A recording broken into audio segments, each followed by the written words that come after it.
With players of the game, Abby Toth and Sydnie Watts, a 7-0 win against a tough Penfield Patriots team out of Penfield, New York.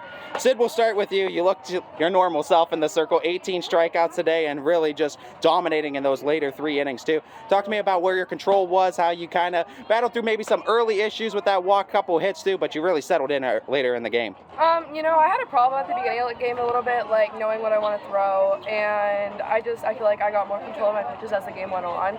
I feel like that has like a little bit of difference from the transition from the turf to the dirt, like coming from playing on turf at home and like transferring to this like pretty much clay here.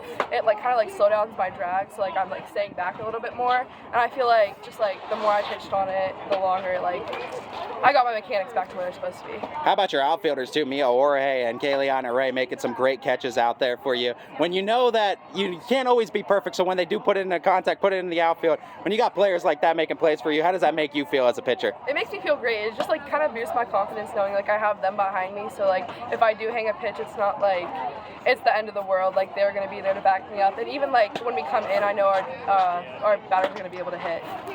Nothing left the ballpark for you, Abby, but I'd still say it's an Abby day today. A 4-for-4 hit performance, 2 triples, 2 singles, some RBIs as well. What was working for you at the box? What were you seeing so well today? I was seeing their outside pitches very well. They were more outside and low, and I've been working on that with my hitting coach, Dave Flickinger.